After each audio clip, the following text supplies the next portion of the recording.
Amen. Myself and for many people here. मैं विश्वास करता हूँ कि आज मेरे पास एक वचन है जो मेरे खुद के लिए है और यहाँ पर बहुत सारे लोगों के लिए है। It's like a prophecy or like just sharing something that's on God's heart. ये एक भविष्यवाणी की तरह हो सकती है जो परमेश्वर के दिल में है।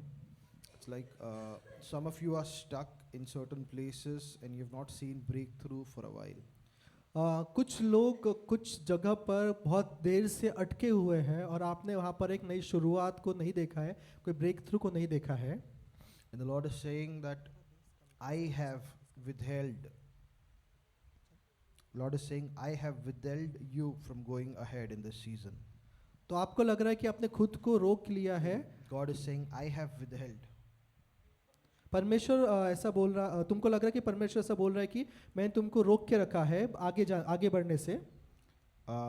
God is saying that because I love you, परमेश्वर कह रहा है क्योंकि मैं तुमसे प्रेम करता हूँ, I have the best for you. मेरे पास तुम्हारे लिए उत्तम चीज़ है। And this best cannot be achieved by your confidence in your flesh. तो जो उत्तम चीज़ जो मैंने तुम्हारे लिए रखी है वो तुम्हारे शरीर के कामों के द्वारा तुम उसको प्राप्त नहीं कर सकते। The confidence in yourself. खुद के ऊपर भरोसा रख के वो उत्तम चीज़ को आप प्राप्त नहीं कर सकते। A confidence that does not include me. वो विश्वास जो मुझे मेरे अंदर नहीं है, वो विश्वास के साथ में आप वो उत्तम चीज़ को प्राप्त नहीं कर सकते। A confidence that does not include God. वो विश्वास जो परमेश्वर के ऊपर नहीं है, वो विश्वास जो परमेश्वर को लेकर नहीं चलता। And the Lord is saying, for your growth which I have planned is going to be exponential. परमेश्वर कह रहा है कि जो बढ़ोतरी जो मैंने तुम्हारे लिए रखी है वो एक्सपोनेंशियल होगी। But you have to give up the right to believe in your confidence apart from me. लेकिन उसको प्राप्त करने के लिए तुमको जो तुम्हारा शरीर के ऊपर भरोसा है कि तुम कुछ भी कर सकते हो मेरे बिना, वो तुमको छोड़ना पड़ेगा। And you've come to a point where you've started doubting whether you can ever succeed in this particular thing. और आप जो खुद के ऊपर संदेह कर रहे हो कि क्या मैं इसमें सफल होऊंगा, उसको आपको छोड़ना होगा। And the Lord is saying, just turn your eyes to me and put your confidence in me so that I can open that door and I can bring you into the plan that I have for you. तो परमेश्वर कह रहा है कि अपने ऊपर भरोसा छोड़ो, मेरे ऊपर नजरें लगाओ और मैं तुम्हें उसमें सफल करूंगा। Amen. आमीन। Yeah, so happy Women's Day to everyone. Women's day की सबको शुभकामनाएं। Yeah, we'll go to Genesis. हम जाएंगे उत्पत्ति में।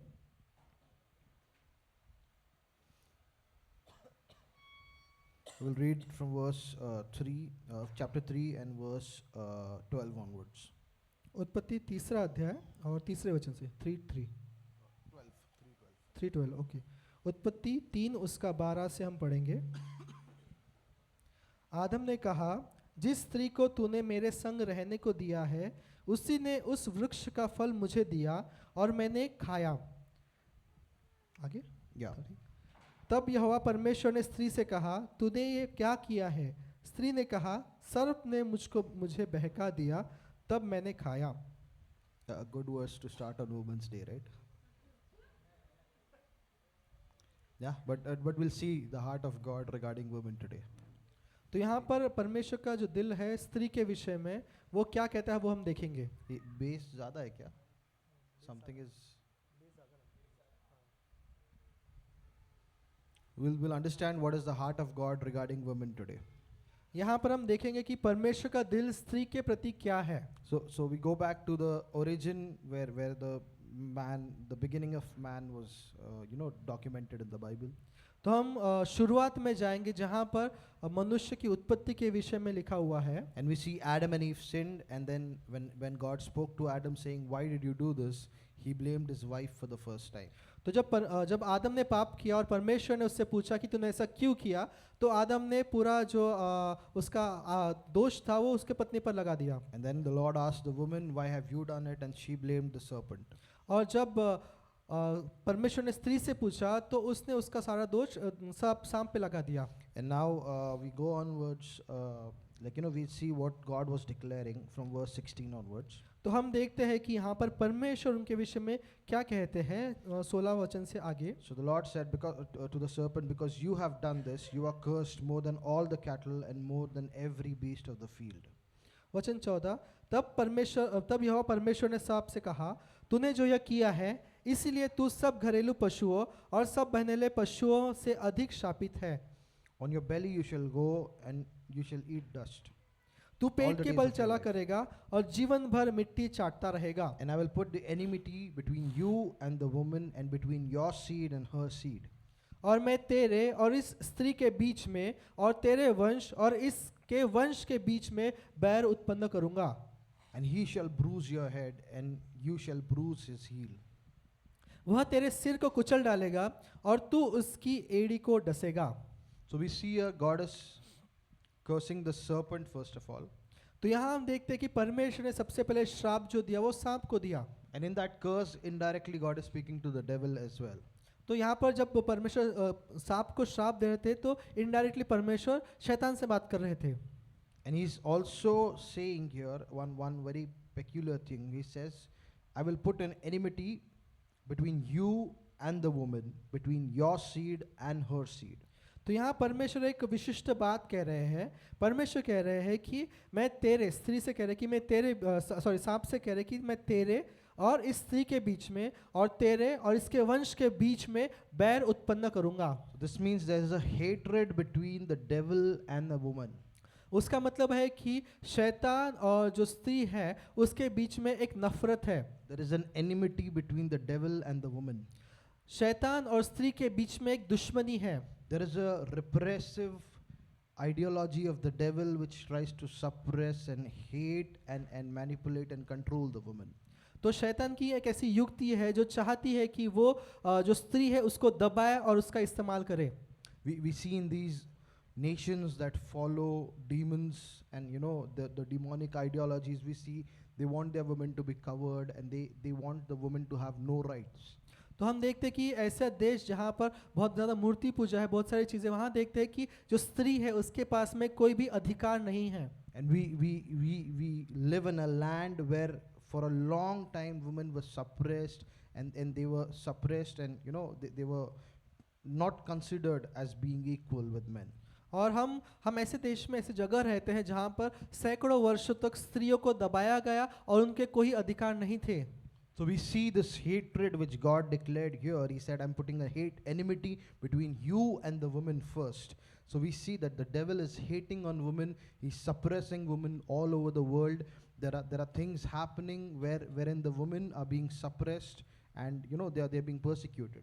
तो यहाँ हम देखते हैं कि जब परमेश्वर ने शैतान को कहा कि तेरे बीच में और स्त्री के बीच में मैं दुश्मनी को, शत्रुता को उत्पन्न करूंगा, तो वो सारी चीज़ हम देखते हैं कि जहाँ कहीं शैतान चाहता है, हर जगह शैतान चाहता है कि वो स्त्रियों को दबाए और उस जगह पर स्त्रियों को अधिकार ना मिले। On the other end of the spectrum, the devil is now provoking women, saying, you have been suppressed for so long, so now he's taking them to the other extreme. There is this beautiful place where God has created the woman. One extreme is where the woman is suppressed and she has no rights, and she's considered below everyone else. तो हम देखते हैं कि अब शैतान, जो स्त्रियां पहले दबी हुई थी, अब उनको ऐसा बहका रहा है कि अब तुम्हारे पास बहुत सब कुछ तुम्हारा ही है, तुम सबसे ऊंचे हो। तो क्या कर रहा है कि पहले एक एक्सट्रीम पे लेके जा रहा था कि तुम दबे हुए हो, तुम्हारा कोई अधिकार नहीं है। अब वहां से वो दूसरे एक्सट्रीम पे लेके जा जहाँ पर सब कुछ तुम्हारे, तुम सबके अधिकारी हो। Meaning it's a healthy place where God has created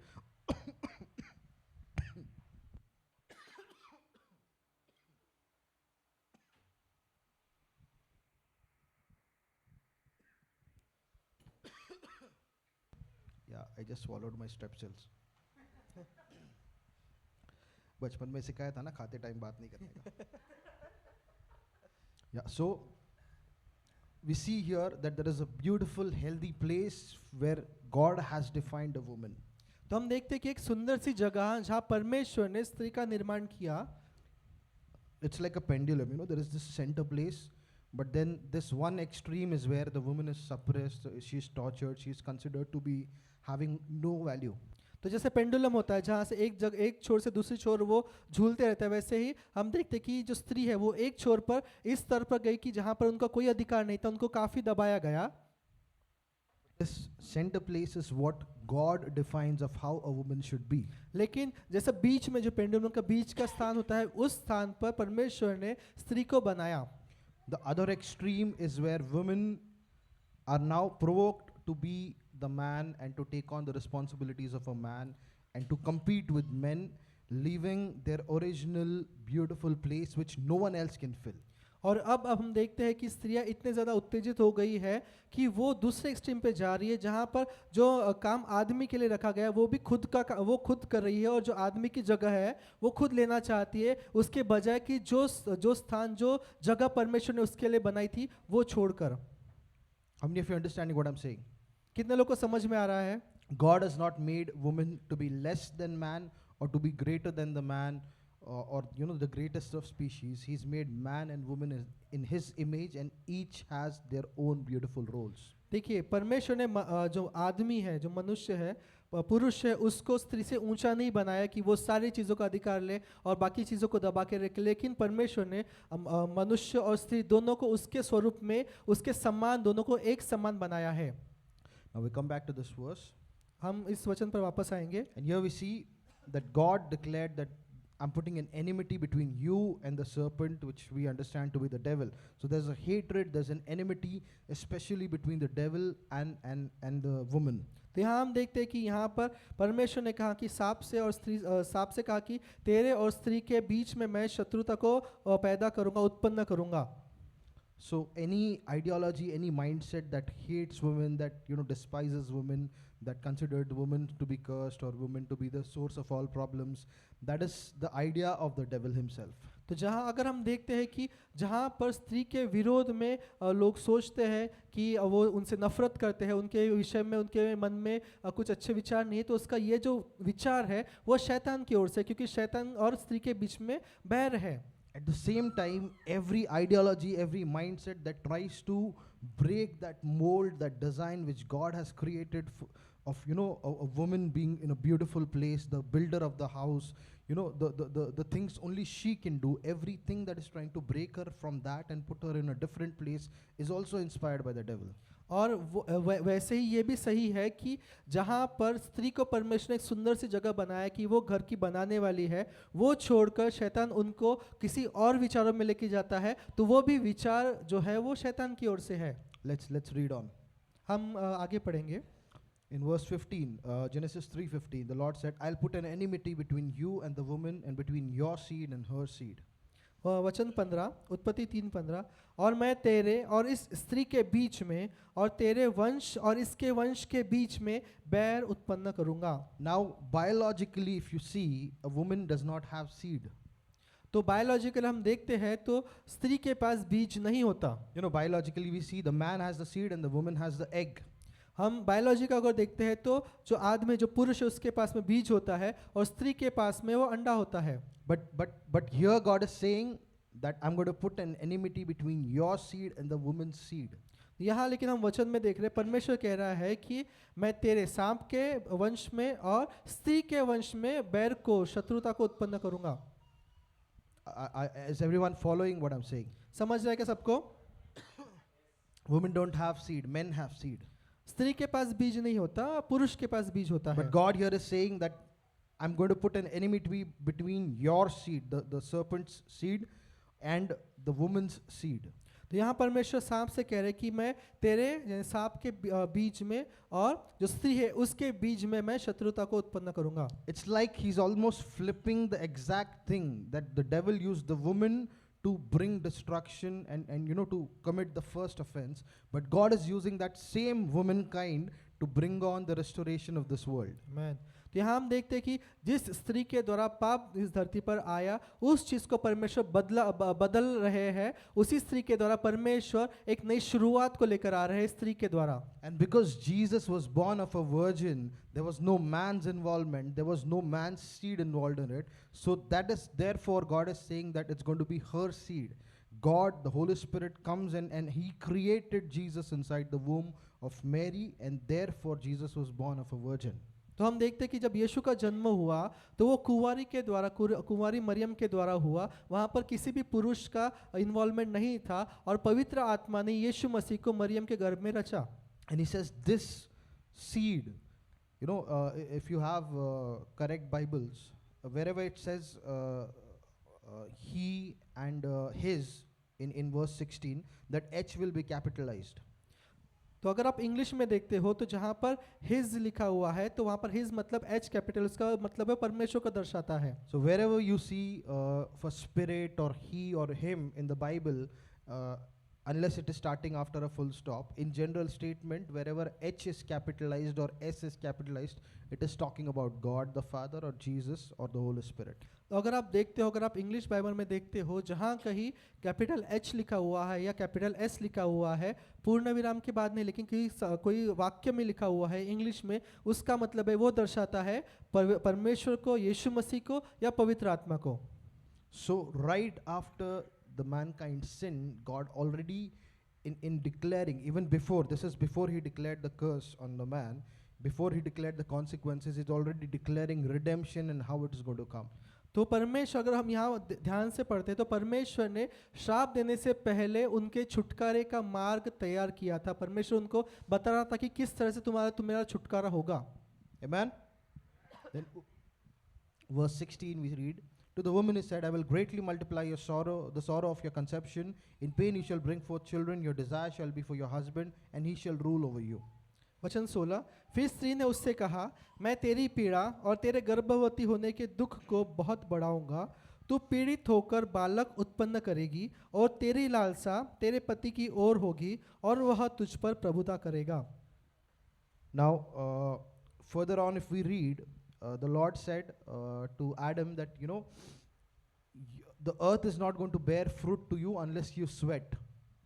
तो वचन 17 में देखते हैं कि उसने परमेश्वर ने आदम से कहा कि जब तक तू पसीना नहीं बहाएगा तब तक तू इस धरती का फल नहीं खाएगा. And yet, even in Old Testament, we see that this curse was flipped. We see that Isaac sowed in a land of famine, which land should not have produced, but it says, the word of God says that he got 100-fold harvest. लेकिन हम इसहाक के case में देखते हैं कि इसहाक ने जहाँ बोया नहीं, सूखे के जहाँ बोया नहीं, वहाँ से भी उसने बहुत तेरी कटनी को काटा. तो यहाँ पर हम देखते हैं कि वो श्राप को इसहाक ने बदल दिया था. The blessing that God declared was a counter to this curse that came on mankind. तो जो आशीष जो अब्राहम के ऊपर हुई थी वो इसहाक के ऊपर आई, उस आशीष ने इस श्राप को बदल दिया. And in the New Testament, if we go to Matthew 6:33, अगर हम जाते हैं नए नियम में मत्ती 6 उसका 33,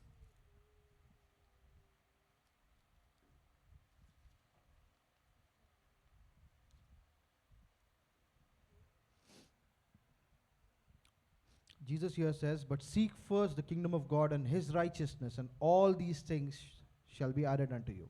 तो यहाँ पर हम पढ़ते हैं, यीशु मसीह यहाँ कह रहे हैं, इसलिए पहले तुम परमेश्वर के राज्य और उसके धर्म की खोज करो तो ये सब वस्तुएं भी तुम्हें मिल जाएंगी. Jesus, in bringing the new covenant, he's saying that where Adam was cursed and Eve was cursed, that her sorrow will be multiplied, and Adam was cursed that unless you sweat, you will not be having provisions for yourself. Here Jesus is flipping that entire curse to 180 degrees, exact opposite of that. He's saying you just seek the kingdom of God and his righteousness, and all these things will be added unto you. तो यहाँ हम देखते हैं कि यीशु मसीह ने यहाँ पर जो आदम के ऊपर जो श्राप दिया था उसको पूरी तरह से बदल दिया. जहाँ पर परमेश्वर ने आदम को उसको श्राप दिया था कि जब तक तू पसीना नहीं बहाएगा इस ज़मीन का तू फल नहीं खा पाएगा, और स्त्री को परमेश्वर ने श्राप दिया था कि जब तक तू पीड़ा से नहीं जाएगी तब तक पुत्र उत्पन्न नहीं करेगी. उस श्राप को यीशु मसीह ने 180 डिग्री पूरी तरह से बदल दिया है. What are we saying here? हम यहाँ क्या कह रहे हैं? We are saying that God, when Adam and Eve sinned, there was a curse that came upon them. जब आदम और हवा ने पाप किया उनके ऊपर एक श्राप आया. And we see that in part, in little parts, we see even in the Old Testament, people operated in the blessing of God and they were free from that curse. तो हम देखते हैं कि कुछ मात्रा में इस शाप होने के बावजूद पुराने नियम के लोगों ने कुछ मात्रा में शाप के बजाय आशीष में काम किया, उन्होंने आशीष को देखा. And when Jesus came, he entirely changed the covenant, wherefore all the curses of the law, all the curses that came through on mankind through sin, was removed, and we were now given a new covenant which has the blessings of God on us. और यहाँ पर जब यीशु मसीह आया उसने क्या किया कि जो पूरा श्राप था यीशु मसीह ने पूरे श्राप को हटा दिया। जो श्राप पाप के द्वारा आया था, जो श्राप व्यवस्था में लिखा हुआ था, वो सारा यीशु मसीह ने पूरी तरह से हटा दिया। This is a good news for all of us, and this curse which was declared on women, I want to tell you that it no longer applies to the women, to the daughters of God. और जो श्राप परमेश्वर ने पहले दिया था, अब नए नियम में वो श्राप स्त्रियों में से किसी के लिए भी लागू नहीं होता। परमेश्वर ने पूरा श्राप आपके लिए हटा दिया है। And just like the blessings of God are on us, and through faith we step into it, I believe all the women can step into this blessing, that wherein you'll have no sorrow in your body, in the conception, and all of this sorrow that was declared over Eve will no longer be applicable in your life. You will be able to walk in divine health. आमेन।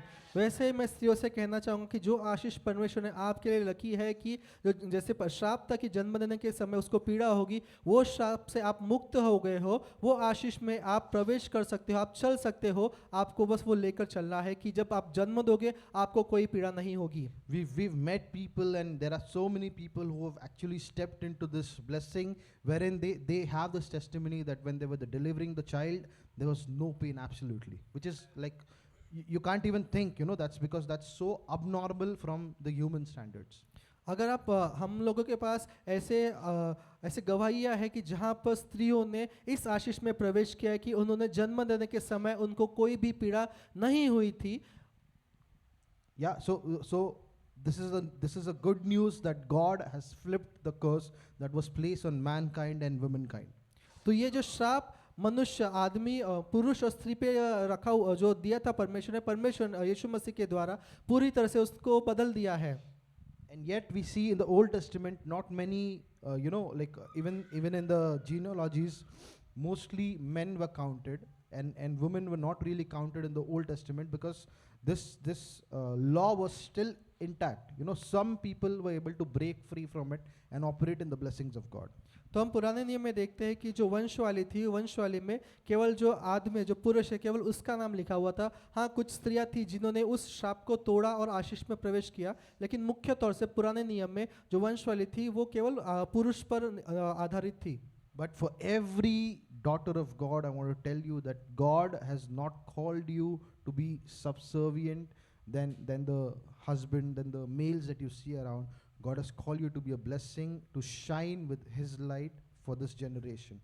यहाँ पर स्त्रियों से मैं कहना चाहूँगा कि परमेश्वर ने आपको आदमी से कम दर्जे का नहीं बनाया है, लेकिन परमेश्वर ने आपको उसके समान बनाया है और आपको एक बहुत बड़ी आशीष के रूप में बनाया है। Just like God was selecting a few people here and there in the Old Testament. We see Moses, we see Joshua. Some people were selected for the work of God.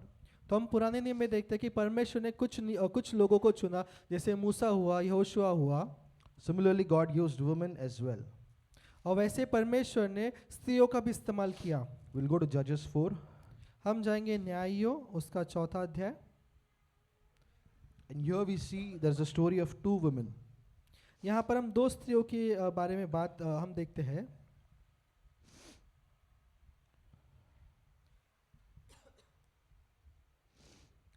Verse 4 onwards. वचन 4 से हम आगे पढ़ेंगे। न्यायियों 4 उसका 4 से आगे। उस समय लप्पीदोत की स्त्री दबोरा जो नबिया थी, इजराइलियों का न्याय करती थी। वह ओनली 4 क्या आगे वह एप्रेम के पहाड़ी देश में रामा और बेतेल के बीच में दबोरा के खजूर के तले बैठा करती थी, और इजराइली उसके पास न्याय के लिए जाया करते थे। उसने अबीनोआम के पुत्र बराक को कदेश नप्ताली में से बुलाकर कहा, क्या इज़राइल के परमेश्वर यहोवा ने यह आज्ञा नहीं दी कि तू जाकर ताबोर पहाड़ पर चढ़ और नप्तालियों और जबुलूनियों में के 10,000 पुरुषों को संग ले जा। तब मैं याबीन के सेनापति सीसरा को रथों और भीड़भाड़ समेत किशोन नदी तक की ओर खींच ले आऊँगा और उसको तेरे हाथ में कर दूंगा। आमेन। Here we see a woman was a prophetess. यहाँ पर हम देखते हैं कि जो दबोरा थी वो परमेश्वर की भविष्यद्वक्ता थी, वो नबिया थी। Even under the curse, where the curse was active, we see God using a woman as being a prophetess. तो हम देखते हैं कि पुराने नियम में जो शाप चालू था, लागू था, वहाँ पर भी परमेश्वर ने एक स्त्री को भविष्यद्वक्ता के रूप में उसने चुना। And before this time, for 20 years, the children of Israel were suffering. They were being harassed by the enemy. And the woman comes and she reminds Barak about the promise that God has given her. तो- God has given him. तो इस समय हम देखते हैं कि 20 सालों तक जो इज़राइल के शत्रु थे वो उनको परेशान कर रहे थे और उन पर आक्रमण कर रहे थे। तो उस समय ये जो दबोरा थी उसका परमेश्वर ने इस्तेमाल किया बराक को याद दिलाने के लिए कि परमेश्वर के वायदे क्या है। And if you read the story onwards, it says like she declares and she reminds that God has already given you a word wherein you are to go and take on this king of Sisera and declare them and defeat them. और यहाँ पर वो उनको याद दिलाते कि परमेश्वर ने तुमको वचन दिया है कि तुम इस शत्रु जो सिसेरा का राजा है उसको जाकर उसके राज्य को उससे युद्ध करो, उसको तुम जीत लो। ये वो इसको याद दिलाते कि परमेश्वर का वचन है ये। And we see that this king, where is it? Yeah, verse 8. Can you read verse 8? वचन 8, बराक ने उससे कहा यदि तू मेरे संग चलेगी तो मैं जाऊंगा, नहीं तो मैं नहीं जाऊंगा। Next verse. उसने कहा निसंदेह मैं तेरे संग चलूंगी, तो भी इस यात्रा से तेरी कुछ बड़ाई न होगी, क्योंकि यहोवा सीसरा को एक स्त्री के अधीन कर देगा। So here she goes. She comes here and she's telling this king, the Barak, saying, "This is what God has declared, and God is going to set you free. Give these people into your hands." And at the same time, he's saying, "I will not go unless you come with me." तो यहाँ हम देखते हैं कि दबोरा जो है वो Barak से कह रही है कि ये राजा को परमेश्वर ने तेरे हाथ में दे दिया है, लेकिन फिर भी बाराक उससे कह रहा है कि अगर तू हमारे साथ नहीं आएगी तो हम नहीं जाएंगे। And pay close attention to what she says here. अब ध्यान से पढ़िए कि परमेश्वर दबोरा यहाँ क्या कह रही है। And she says, "I will surely go with you, nevertheless there will be no glory for you in the journey you are taking, for the Lord will sell Sisera into the hand of a woman." तो यहाँ पर 9वें वचन में कह रहा है कि दबोरा कह रही है निसंदेह मैं तेरे संग चलूंगी, तो भी इस यात्रा से तेरी कुछ बड़ाई न होगी, क्योंकि यहोवा सिसरा को एक स्त्री के अधीन कर देगा। And we see that he goes there, he wins this battle, he destroys the enemy, and finally this king, Sisera, what's the name of the king? सिसरा ही है। Yeah, Sisera is the name, right? Yeah. There's one more character here, verse 11. Can you read verse 11?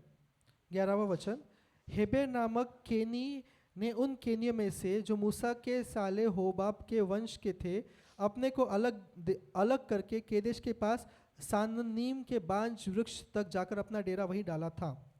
We'll all take a 2-minute tongue session break to help my nose. Let's just pray for my nose and tongues.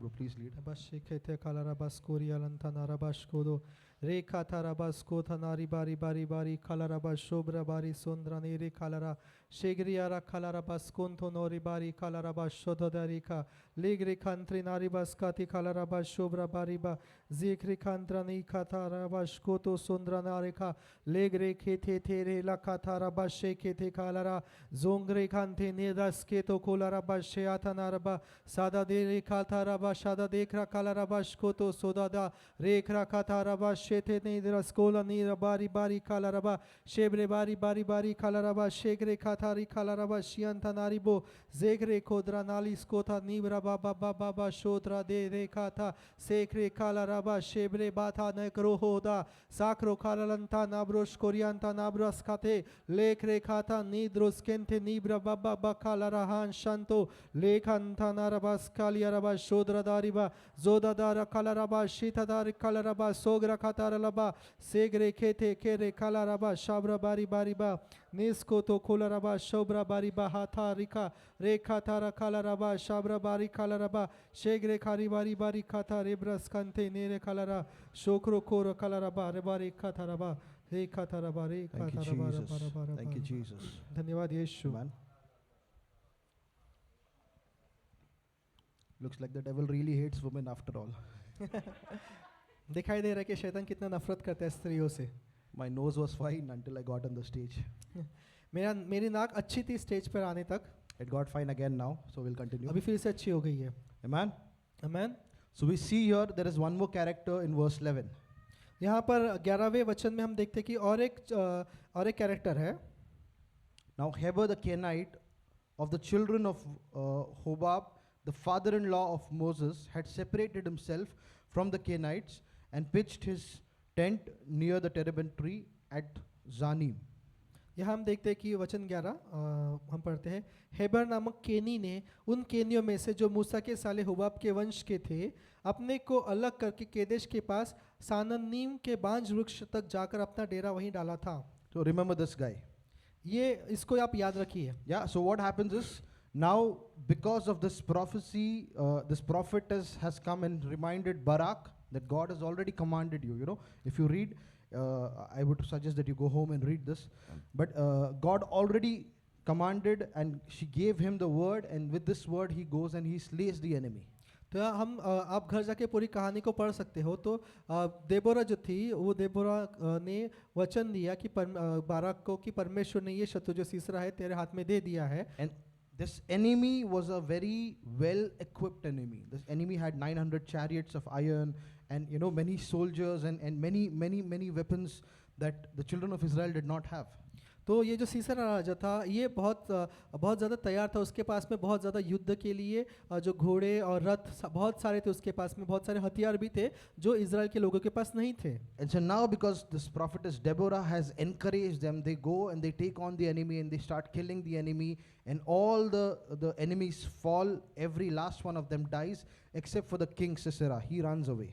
तो यहाँ अगर आप आगे कहानी उसकी ये पढ़ते हो तो वहाँ देखते हैं कि जैसा दबोरा ने भविष्यवाणी की थी वैसा ही जो सीसरा के राज्य में जितने भी उनके लोग थे उनको इन लोगों ने मारा, उनको हरा दिया, और इकलौता इंसान जो बचा था जीवित है वो था राजा Sisera. And remember in the verse 9, it's Deborah had said, I'll surely go up with you, nevertheless there will be no glory for you in the journey that you are taking, for the Lord will sell Sisera into the hand of a woman. This is a prophet and these are the words of a prophetess. देखिए 9वें वचन में यहाँ दबोरा कह रही है कि निसंदेह मैं तेरे संग चलूंगी, वो बराक से कह रही है कि निसंदेह मैं तेरे संग चलूंगी, तो अभी इस यात्रा से तेरी कुछ बड़ाई न होगी क्योंकि यहोवा सीसरा को एक स्त्री के अधीन कर देगा।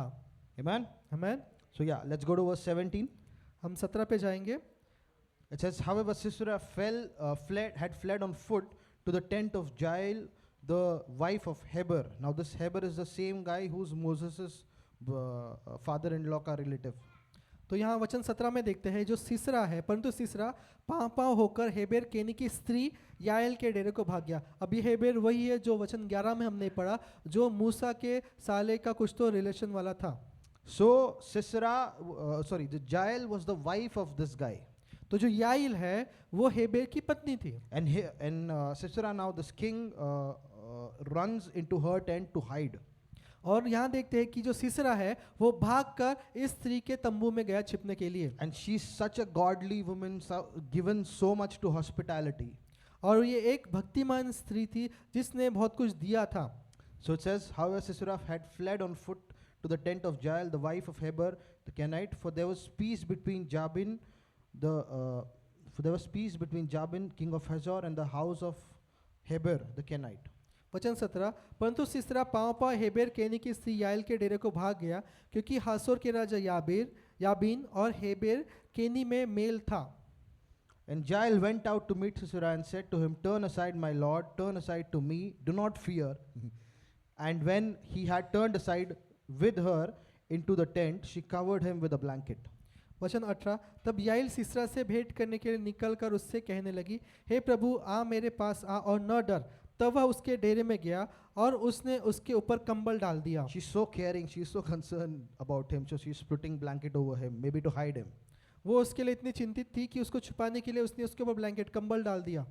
Okay. Then he said to her, please give me a little water to drink, for I'm thirsty. तब 19वें वचन में कहता, तब सीसरा ने उससे कहा, मुझे प्यास लगी है, मुझे थोड़ा पानी पिला। So she opened a jug of milk. Instead of water, she's giving him milk. She opened a jug of milk and gave him a drink and covered him. और यहाँ हम देखते हैं कि उसने याइल ने दूध की कुप्पी खोलकर उसे दूध पिलाया, जब उसने पानी मांगा उसने दूध दिया। And he said to her, stand at the door of the tent, and if any man comes and inquires of you and says, is there any man here, you shall say no. और वचन 20 में कहता है, Sisera उससे कह रहा है कि डेरे के द्वार पर खड़ी रहे, और यदि कोई आकर तुझसे पूछे यहाँ कोई पुरुष है, तब कहना कोई भी नहीं। Then Jael, Heber's wife, took a tent peg and took a hammer in her hand and वचन went 21 softly to him and drove the peg into his temple, and it went down into the ground, for he was fast asleep and weary, so he died. वचन 21, इसके बाद Haber की स्त्री Yael ने डेरे की एक खूंटी ली और अपने हाथ में एक हथौड़ा भी लिया, और दबे पांव उसके पास जाकर खूंटी को उसकी कनपटी में ऐसा ठोक दिया कि खूंटी पार होकर भूमि में धंस गई। वह थका ही था, इसलिए गहरी नींद में सो रहा था, अतः वह मर गया। She takes a tent peg. Any of you have seen any camping videos here? Yeah.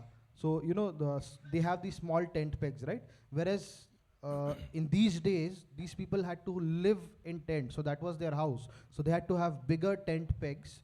There are ropes with which this big piece of metal is driven into the ground, and it holds the tent in place. तो हम देखते हैं कि जो तंबू को वो, क्योंकि उस समय लोग तंबू में रहते थे, तो उनके पास जो खूंटी थी वो बड़ी खूंटी होती थी, जिसके द्वारा वो रस्सी बांधकर तंबू को खड़ा रख पाते थे। तो वो खूंटी को इस याएल ने लिया।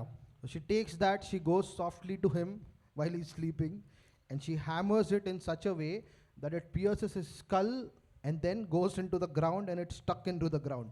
और ये क्या करती है, हेबेर की जाती है और याइल जाती है और उस खूंटी को लेती है और जाकर उस जो सीसरा जो राजा था उसके सिर के बीच में रखकर ऐसा मारती है कि वो जो खूंटी थी वो सीधा जमीन पे जाकर धंस जाती है। And go back to verse 9. हम वचन 9 में फिर जाएंगे। She said, Deborah here is saying, I will surely go with you, nevertheless there will be no glory for you in the journey you are taking, for the Lord will sell Sisera into the hand of a woman. देखिए यहाँ 9 वचन में दबोरा भविष्यवाणी कर रही है Barak को कि निसंदेह मैं तेरे संग चलूंगी, तो अभी इस यात्रा से तेरी कुछ बढ़ाई न होगी, क्योंकि यहोवा सिसरा को एक स्त्री के अधीन कर देगा। Now in those days, men were the ones who would go out to battle. They were the ones who were considered fierce and courageous. But here we see this king who had this entire army is now in her house, and she still had the courage to take the tent peg. It's not even a sword. I don't think she had a sword. So she took whatever she could and she hammered him to death. तो देखिए ये वो समय था जहाँ पर जो मनुष्य जो पुरुष है वो काफ़ी निडर होते थे, वही युद्ध में जाते थे। फिर भी यहाँ पर ये जो याइल थी वो उसने उस खूंटी का इस्तेमाल किया। मुझे नहीं लगता उसके पास तलवार भी होगी, लेकिन उसके पास जो था उसने उसका इस्तेमाल किया और इस राजा को मार दिया। And so we see God used women to end war in this place. हम यहाँ देख रहे हैं कि परमेश्वर ने स्त्री का इस्तेमाल किया उस युद्ध को खत्म करने के लिए। 20 years of oppression was ended by 2 women who were obedient to God. 20 साल की प्रताड़ना परमेश्वर ने एक स्त्री के आज्ञा पालन के द्वारा खत्म कर दी। Yeah, so women don't have to feel weak. They don't have to feel like, okay, maybe I don't have any say in this. But you have to take on your place that God has given you, bring out the talents that God has given you, and use it so that the kingdom of God is expanded in this world. देखिए स्त्री से मैं कहना चाहूँगा कि अपने आप को कम मत समझिए, आप कमज़ोर मत समझिए, लेकिन परमेश्वर ने जिसके लिए आपको बनाया है उसका इस्तेमाल कीजिए, आपके टैलेंट का, और परमेश्वर के राज्य को आप बढ़ाइए। How many of you have heard of Benny Hinn? कितने लोगों ने बेनिन के विषय में सुना है? Do you know there would be no Benny Hinn if there was not a woman of God named Catherine Kuhlman? आपको पता है बेनहीन नहीं होते अगर एक स्त्री जिनका नाम है कैथरीन कुलमैन, अगर वो नहीं होती तो बेनहीन नहीं होते। Benny Hinn had his first encounter. You know, how, if any of you have read the book Good Morning Holy Spirit, he had his first encounter with God in the meeting of this woman. अगर आपने good morning Holi spirit ये book पढ़ी है बेनहीन की, तो उसमें आपको पता चलेगा कि बेनहीन ने परमेश्वर के साथ में उसका जो बातचीत हुई, परमेश्वर का जो उसने अनुभव किया, वो पहली बार कैथरीन कुलमन की मीटिंग में उन्होंने उनका अनुभव किया। You know, we all see, anyone has seen Benny Hinn's crusade videos and all? कि कितने लोगों ने बेनहीन के क्रूसेड से वीडियो देखे हैं? How he'll say Holy Spirit very slowly, right? कैसे वो एकदम धीरे से होली स्पिरिट कहते हैं। He'll wear white. He'll have all these musicians, the choir and everything. वो सफ़ेद वस्त्र पहनते हैं और क्वायर में बहुत सारे उनके लोग रहते हैं।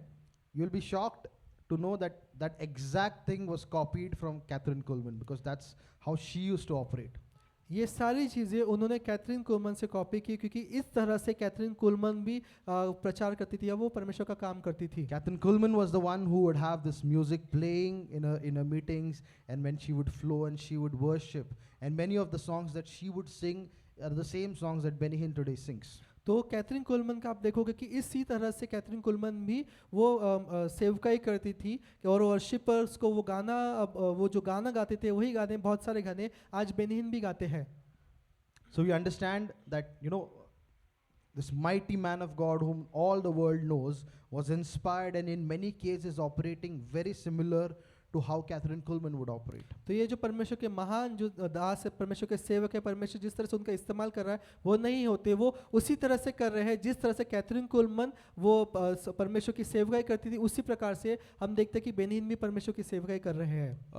There's this man of God, Robert Sliaton. He was saying, like, he was studying this life of different God's generals, and he said that the mantle that was on Catherine Coleman is the same mantle in which Benny Hinn operates today. तो Robert लियंगटन करके एक परमेश्वर के सेवक है जो परमेश्वर के बड़े बड़े महान दास हो चुके हैं, उनके जीवन के विषय में वो लोग वो देखते हैं, सीखते हैं। तो वो कह रहे थे कि जो अभिषेक जो कैथरीन कोमल के ऊपर था वही अभिषेक बेनी हिन्न के ऊपर आया। Amen. How many of you are thankful that women of God have answered the call of God throughout history? कितने लोग कहते हैं कि वो परमेश्वर की स्त्री ने क्योंकि परमेश्वर की बुलाहट को हाँ कहा, इसलिए हम उनके बुलाहट से आशीषित हुए हैं। Imagine if Deborah, after 20 years of suppression of the enemy, that they were suppressing the children of Israel, if she was insecure and she was like, "Arey, no one is going to pay attention to me, I'm so unworthy, I'm so not fit to be in this place, no one paid attention," and that was a culture where it was dominated by man. So she had all the more reason to consider or to see herself as being inferior. तो उस समय Deborah इस तरह के culture में थी कि जहाँ पर स्त्री को प्रताड़ित किया जाता था, दबा के रखा जाता था, और वो अगर असुरक्षित होती, जो परमेश्वर ने उसके द्वारा जो 20 साल के युद्ध को 20 साल जब उनके देश को प्रताड़ित किया जा रहा था, वो काम वो परमेश्वर क्या नहीं कर पाती थी अगर वो खुद में असुरक्षित रहती। तो If she was so insecure and thinking only about herself and how insignificant she is in her eyes, and in the eyes of everyone around, she could never achieve the will of God that the God had planned for her, and this great deliverance that God brought through her and through Jael. अगर वो खुद के नज़रों में कम रहती, खुद को कम देखती, तो जो परमेश्वर के द्वारा उसके जीवन में लिखी हुई योजना थी वो पूरा नहीं कर पाती। Women were not just prophets in the Old Testament. Even in the New Testament, we see women playing a very major role in the ministry of Jesus and the ministry after that. केवल पुराने नियम में नहीं, लेकिन नए नियम में हम देखते हैं कि यीशु मसीह के सेवकाई में और पौलुस की सेवकाई में बहुत सारे स्त्रियों का परमेश्वर ने इस्तेमाल किया। There's a verse in the Bible that says that certain women who were of noble houses, they were the ones who were supporting the ministry of Jesus. They were the financial partners of Jesus. They were sowing into the ministry of Jesus. तो हम एक वचन ऐसा कहता है कि कुछ जो स्त्रियां थी जो अच्छे घराने से थी, वो यीशु मसीह की सेवकाई को पैसों के द्वारा उसको उनकी मदद कर रही थी। Amen. Amen. We'll go to Romans 16. हम जाएंगे रोमियो उसका 16वां अध्याय।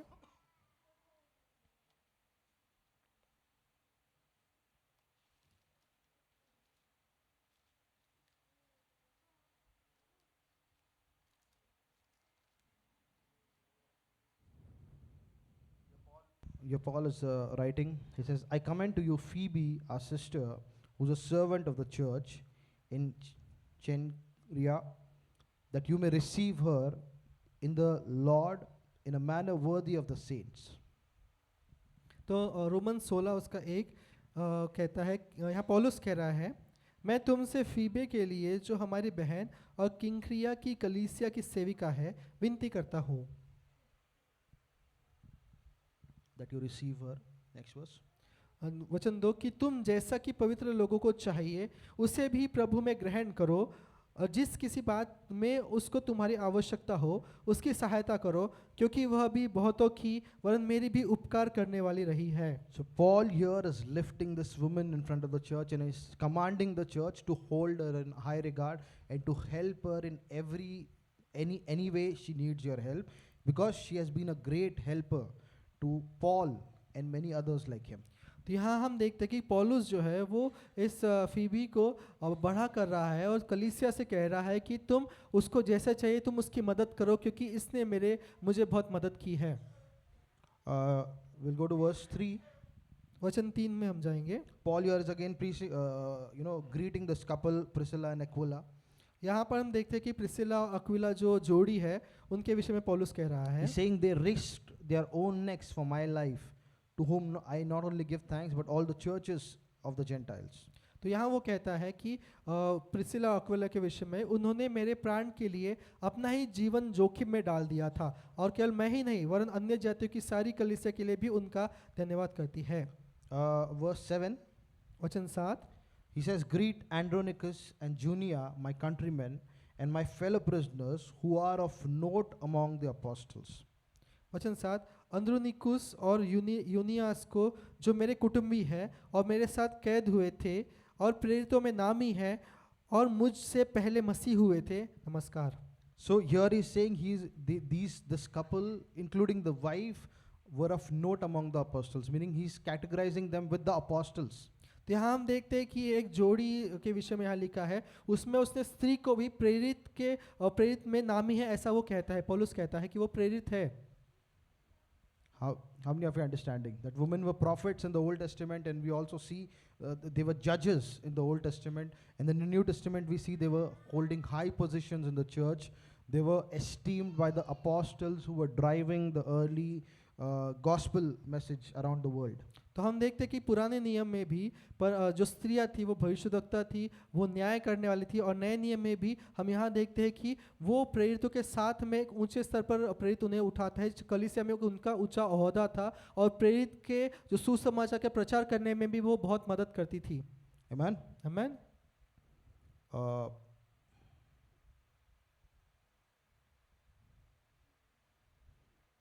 There's one more verse about daughters of Philip. There were 4 daughters of this one man, and they all were prophets. They were prophesying.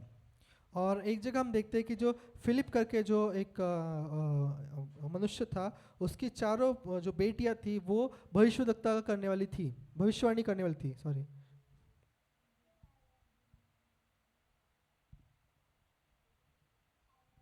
We'll check this verse. It's in Acts 21:9. प्रेरितों के काम 21 उसका 9।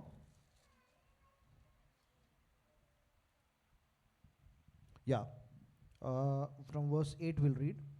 हम वचन 8 से पढ़ेंगे। On the next day, we who were with Paul, who were Paul's companion, departed and came to Caesarea and entered the house of Philip, the evangelist, who was one of the 7. This is the same Philip who was one of the 7.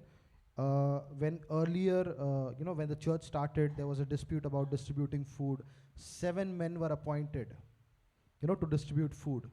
Philip was one among them. He was an evangelist, and he had daughters. He had 4 daughters. Now this man had 4 virgin daughters who prophesied. So we see these women were prophesying even in the New Testament. तो हम देखते हैं प्रेरितों के काम 21 उसका 8 और 9। दूसरे दिन हम वहाँ से चलकर कैसरिया में आए और फिलिप्पुस सुसमाचार प्रचारक के घर में जो 7 में से एक था उसके जाकर उसके यहाँ रहे। उसकी 4 कुंवारियाँ पुत्री थी जो भविष्यवाणी करती थी। तो ये फिलिप्पुस वही है जिसको चुना गया था वो 7 लोगों में, कि जब उनमें कुछ अनबन हो रही थी कि हम बांटे कैसे चीज़ों को, अन्न को कैसे बांटे, तो वहाँ पर 7 लोग नियुक्त किए गए थे। वो 7 में से एक फिलिप्पुस था। वही फिलिप्पुस वो है जो सुसमाचारक था, और उसकी 4 बेटियाँ जो है वो भविष्यवाणी करती थी। Now there are people who believe that women should not teach or preach in church. They should not be, in any sort of position of authority. And let me tell you, that is a doctrine of the devil. तो देखिए कुछ लोग ऐसा सोचते हैं कि कलीसिया में स्त्रियों ने प्रचार नहीं करना चाहिए या फिर कुछ अधिकार का जगह नहीं लेनी चाहिए। मैं आपसे कहना चाहूँगा ये जो चीज़ें हैं वो शैतान की शिक्षाएं हैं। They stem from confusion for a verse where Paul says, you know, I permit no woman to teach or to be silent in the church. But the understanding of that scripture is different, and we will take it up in a different time. But we see very clearly that the enmity is between woman and the serpent. Therefore, the serpent hates the woman and he tries to suppress her in every place he can. तो हम ये जो confusion है वो यहाँ से आता है जहाँ पौलुस एक जगह कहता है कि स्त्रियों ने बोलना कलीसिया में जब मंडली में बोलना नहीं है लेकिन पुरुषों ने बोलना है, लेकिन वो किसी और कॉन्टेक्स्ट में कहा गया था। और हम देखते हैं कि उसी को लेकर जो शैतान है वो कन्फ्यूजन क्रिएट करना चाहता है और स्त्रियों को दबाना चाहता है। Do you know Jesus was submissive to his earthly mother, you know, to Mary, to such a degree that when his time to manifest the miracles, when his time to manifest himself as the Christ had not yet come, he still performed the miracle because she asked him to. तो हम देखते हैं कि यीशु मसीह अपनी माँ मरियम के इतना अधीन था कि उसका समय आया भी नहीं था, लेकिन फिर भी जब मरियम ने उससे कहा कि ये चमत्कार कर, तो उसने उसकी माँ की सुन के वो चमत्कार किया जो काना देश में किया। So we understand that God holds women in high regard, and therefore we'll go to that verse. हम जाएंगे उस वचन की ओर।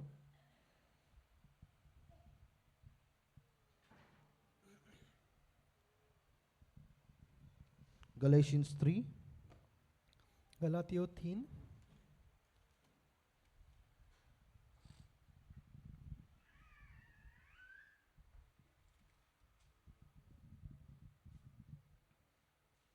Verse 28. वचन 28। Paul here is saying there is neither Jew nor Greek, there is neither slave nor free, there is neither male nor female, for you all are one in Christ Jesus. हम 28 पढ़ेंगे, गलातियों 3 उसका 28। अब न कोई यहूदी रहा और न यूनानी, न कोई दास न स्वतंत्र, न कोई नर न कोई नारी, क्योंकि तुम सब मसीह यीशु में एक हो। So in Christ Jesus we all have been made one. That hierarchy exists only in terms of marriage, because there God has established the man as head, and through this marriage series we've understood that even that is not a dominating position. तो यहाँ पर हम जैसे पढ़ रहे हैं कि यीशु मसीह के अंदर पुरुष और स्त्री दोनों एक है और दोनों का स्तर एक है। केवल शादी के विषय में जैसा परमेश्वर ने बताया कि पुरुष जो है वो घर का मुख्य है और स्त्री उसके कम नहीं लेकिन उसके बराबर है, जो हमने शादी के सीरीज में हमने अभी देखा है। Amen. So Amen. God has exalted women and He's brought them to the same creation as Christ Jesus. तो परमेश्वर ने स्त्रियों को ऊंचा उठाकर जैसा यीशु मसीह के जो सृष्टि थी उसके स्तर पर उसने लेकर आया। So whatever is true of Jesus is true of the women and the men alike. तो जो यीशु मसीह के लिए सत्य है, सही है, सच है, वही आपके जो पुरुष है उसके लिए भी है और स्त्री उसके लिए भी वही सच है। Therefore in Titus women are commanded to train each other, to teach other women. और इसलिए तीतुस में वचन में पौलुस कहता है कि स्त्रियों से कहता है कि तुम एक दूसरे को सिखाओ। Titus 2 verse 3 to 5. तीतुस 2 उसका 3 से 5।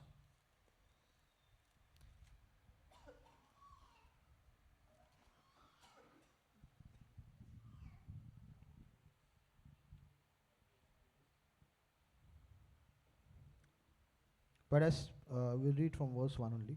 But as for you, speak the things which are proper and of sound doctrine, that the older women be sober, reverent, temperate, sound in faith, in love, in patience. The older women likewise, that they be reverent in behavior, not slanderers, not given to much wine, teachers of good things, that they admonish young women to love their husbands, to love their children, to be discreet, chaste homemakers, good, obedient to their own husbands, that the word of God may not be blasphemed.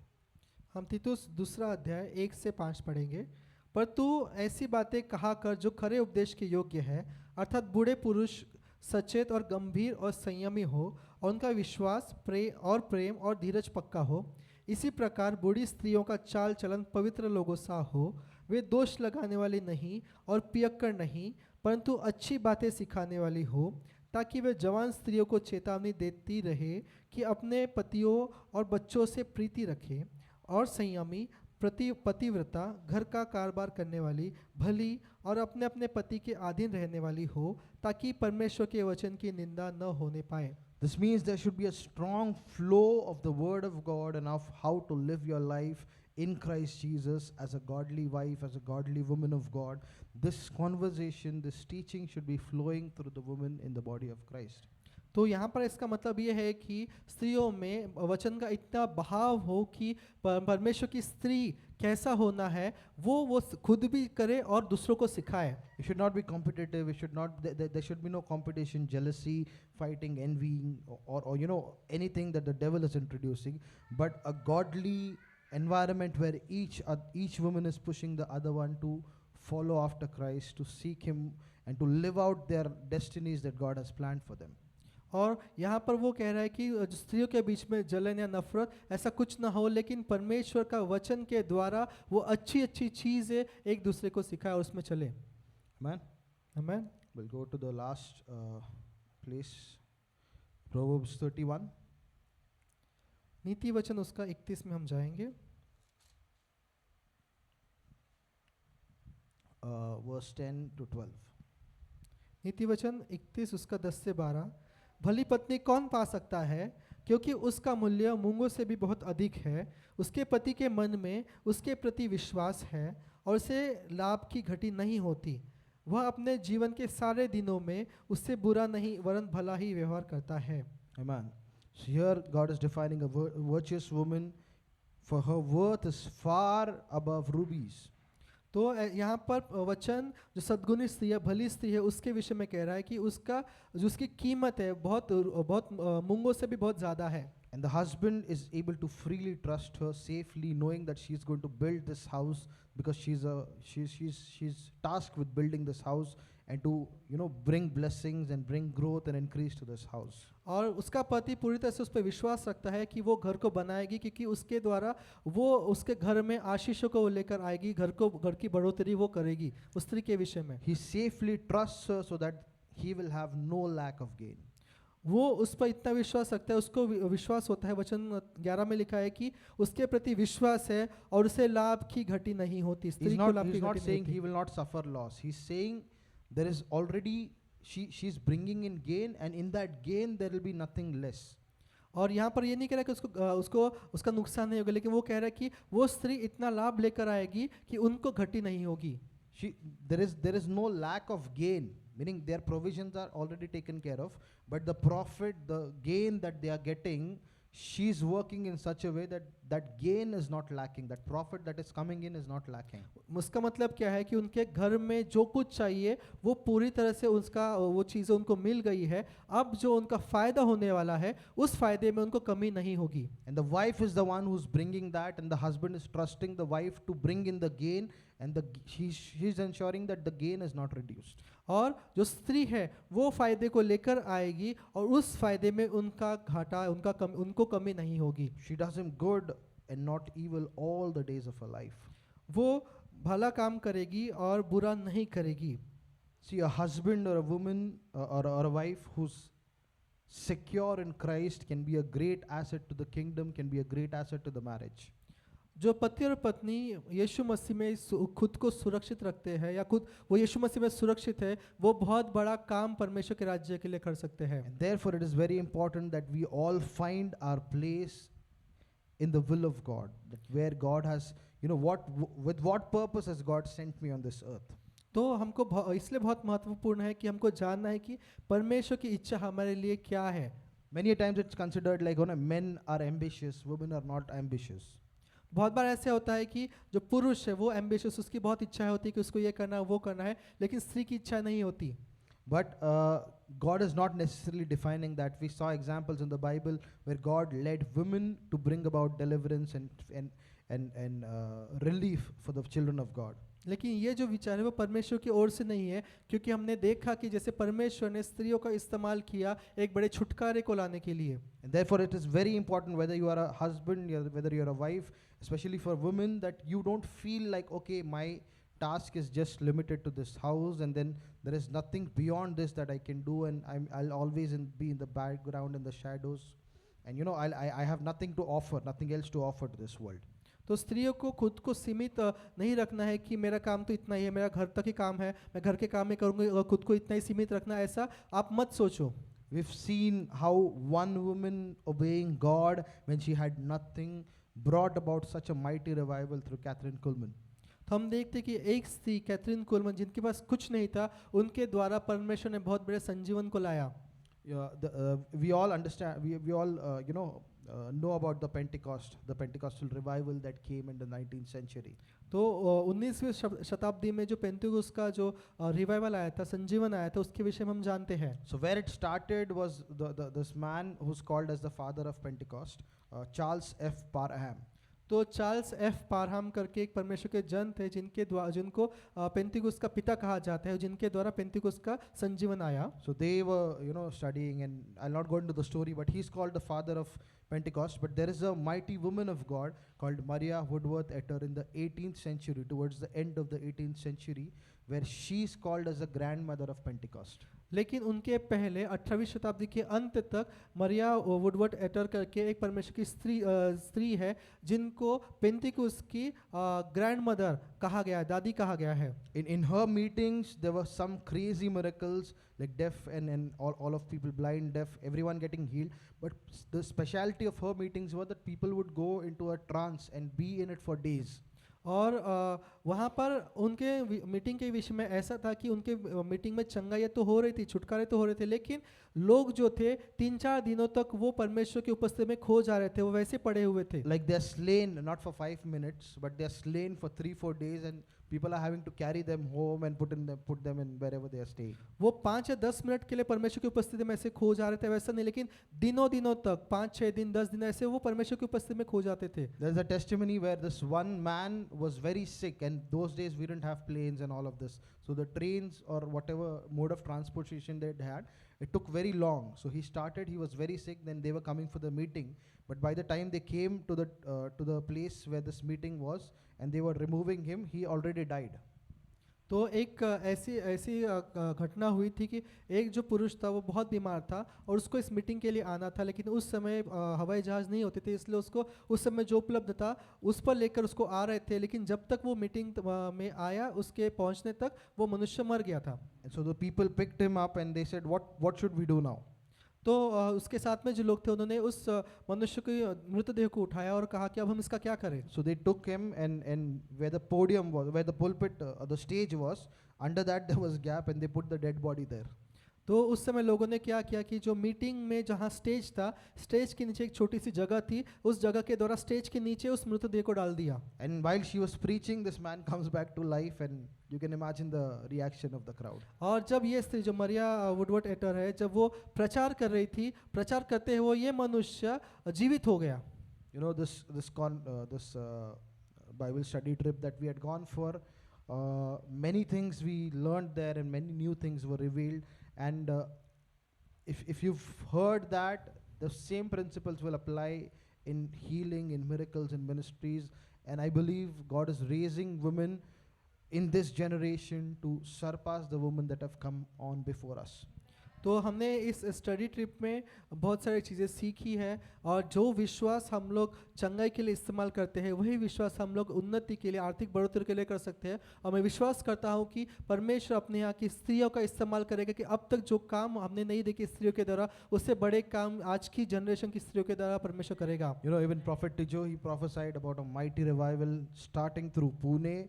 And he said the women are going to play a major part in this revival. और जो परमेश्वर के भविष्यवक्ता है Tijo Thomas, उन्होंने भविष्यवाणी की थी कि एक बहुत बड़ा संजीवन परमेश्वर पुणे के द्वारा लेकर आएंगे और उसमें स्त्रियों का बहुत बड़ा किरदार होगा। Let's all just stand up. हम सब खड़े होंगे। Father, we thank you for this day, Lord. पिता, आज के दिन के लिए आपका धन्यवाद। Father, we thank you for your faithfulness in us. आपकी विश्वास योग्यता जो हमारे लिए है उसका धन्यवाद। Father, we thank you for these women that you have chosen and handpicked out of this world, Lord. आपका धन्यवाद कि आपने स्त्रियों को चुना है, जिसका उसके द्वारा जो काम किए उसके लिए आपका धन्यवाद। We thank you that every woman present in this place is no ordinary person. यहाँ पर उपस्थित हर एक स्त्री कोई ऑर्डिनरी कोई साधारण स्त्री नहीं है, That every woman in this place is carrying seeds of your greatness inside them, Lord. कि उनके अंदर वो आपकी महानता के बीज को लेकर चलती है। And right now, Lord, we speak that their minds, the eyes, the eyes of their understanding begins to open up, and they are able to see what is the hope of your calling for them, Lord. मैं प्रार्थना करता हूँ कि उनकी समझ की आंखें खुल जाए, कि वो जानने पाए कि आपकी बुलाहट की आशा क्या है। And thank you, Lord, for revealing your heart for the women, for the daughters, for the mothers, for the sisters, for the wife that you have given us, Lord. And we thank you and we bless you for this blessing that you have given us, Lord. धन्यवाद पिता कि आपके दिल को आपने प्रकट किया स्त्रियों के लिए, कि जो पत्नी है, बेटी है, बहू है, उन सब के लिए आपका दिल क्या कहता है, उसके लिए आपने बात की, इसलिए आपका धन्यवाद। That this in next revival, Father, that as you said in your word, that there is no male or female, that we stand one as one and we take on this earth, take on the kingdoms of this earth for you, Lord. धन्यवाद पिता कि जो बड़ा संजीवन स्त्रियों के द्वारा आने वाला है उसके लिए धन्यवाद, और हम एक होकर इस धरती को हम उस पर कब्जा करते हैं।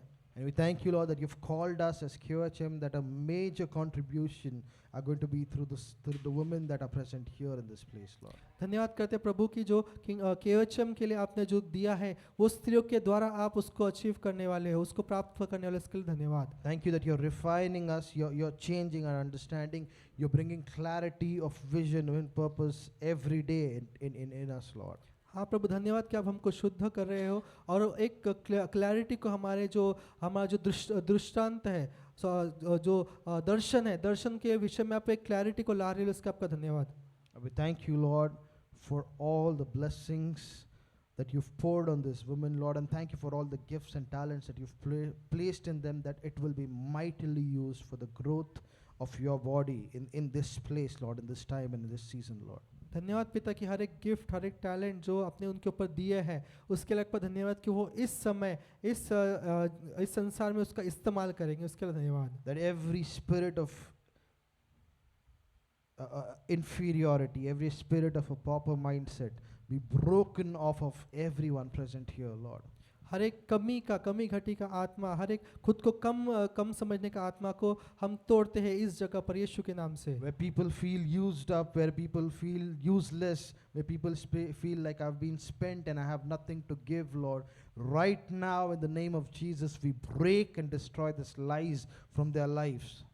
जो खुद को मैं कुछ नहीं हूँ ऐसा समझते, या फिर मेरे पास देने के लिए कुछ नहीं, ये सारे जो झूठ है वो सारे झूठों को हम यीशु के नाम से हम तोड़ देते हैं। Every lie is holding back the daughters of God. We come against you. We uproot you in the name of Jesus. हर एक झूठ जो परमेश्वर की बेटी के विरुद्ध में है हम उसको उखाड़ के फेंकते हैं यीशु के नाम से। Father, we thank you that Holy Spirit right now is making it real to everyone, Lord. पिता आपका धन्यवाद कि पवित्र आत्मा ये सारी चीजों को उनके लिए जीवित कर रहा है। That what is your worth in the eyes of the Father, and how dearly the Father loves them, and what are the plans and the purposes of the Father for their lives, Lord. कि परमेश्वर आपकी कितनी कीमत करता है, परमेश्वर आपको कैसा देखता है, आपका कीमत क्या है, ये सारी चीजें परमेश्वर आपको दिखा रहा है, पवित्र आत्मा आपको दिखा रहा है। That they would rise up and take their places in this world, in the systems of this world, be it in business, be it in politics, be it in media, that be it in education, that they rise up and go to the rightful place, Father. कि वो उठेंगी और खड़ी होंगी और हर एक जगह जो उनके लिए तैयार की गई है वहाँ जाकर वो अधिकार करेगी, चाहे वो पॉलिटिक्स हो, चाहे मीडिया हो, चाहे एजुकेशन हो, हर एक क्षेत्र में वो जाकर उन चीज़ों पर जो उनके लिए रखी गई है वो अधिकार लेगी और उस पर काम करेंगी। That right now blinders and limiters are being broken off of from their eyes, Lord. कि जो सारे चीज़ें जो उनको रोकती है, जो उनको अंधेरा लेकर आ रही है, सारे चीज़ों को तोड़ते हैं यीशु के नाम से। Every curse spoken against them, I cancel it in Jesus' name. I cancel the effects of it in their minds. I cancel the memory of it, Lord. We pray that you erase it from the memories in Jesus' name. हम हर एक श्राप जो उनके विरोध में बोला गया है, उनके लिए बोला गया है, उसके श्राप को और उसके ऊपर के प्रभाव को हम यीशु के नाम से हम तोड़ देते हैं। We bless them because they have been made a blessing to this world. हम उनको आशीष देते हैं क्योंकि वो आशीष का कारण है इस दुनिया के लिए। And thank you, Lord, you're raising mighty warriors through these women, that their impact on this earth will be forever recorded in heaven, Lord. धन्यवाद पिता कि आप योद्धाओं को खड़ा कर रहे हो कि जिनके द्वारा महान काम होंगे वो लिखे जाएंगे इनके विषय में, That they burn with desire for you, Lord, that they burn with fire and a zeal for you, Father, for your kingdom, Lord. कि वो आपके राज्य के विषय में वो आग से ऐसे जलते हुए जाए, That instead of thinking inwardly, instead of thinking about what they don't have, about how much their family misses or lacks, that their thoughts turn towards you, Father, and they understand how much you have placed in them to give to this world. कि वो खुद के पास जो नहीं है वो ना सोचते, बाहर का सोचे कि परमेश्वर ने उनके लिए क्या क्या रख छोड़ा है, वो क्या क्या रखा है, वो सारी चीज़ों के विषय में वो विचार करे. Father, we ask for a revelation of the talents that you've placed in them, that to each one you will reveal with the utmost conviction of what you have placed in them and how precious and how mighty that gift is, Lord. कि उनके अंदर जो तोहफे जो gifts रखे हुए हैं वो उनका तू प्रकाशन उन्हें दे, कि जिनके द्वारा वो जाने कि कितने महान और बड़े गिफ्ट उनके अंदर परमेश्वर आपने रखे हुए हैं. That they become very, very aware of the gifts and talents that you've placed in them, and that they use it to edify the body and that use it to edify this world around them, Lord. कि वो उन तोहफों का इस्तेमाल करे कि वो इस संसार में और आपके राज्य के लोगों को वो उन्नति दे. Father, we thank you for your understanding, and we thank you for the freedom that you've granted in this house, Lord. धन्यवाद पिता आपके समझ के लिए, आपकी जो आपने स्वातंत्र दिया है उसके लिए. And your bride is shining day by day, and you're cleansing us, and you're purifier and understandings, and causing us to see more and more clearly every day, Father. कि आपकी वधु रोज बरोज वो शुद्ध होते जा रही है, वो पवित्र होते जा रही है. I thank you, Lord, for your faithfulness. धन्यवाद पिता आपके विश्वास योग्यता के लिए. In Jesus' name we pray. यीशु के नाम से हम प्रार्थना Amen. करते हैं. आमीन.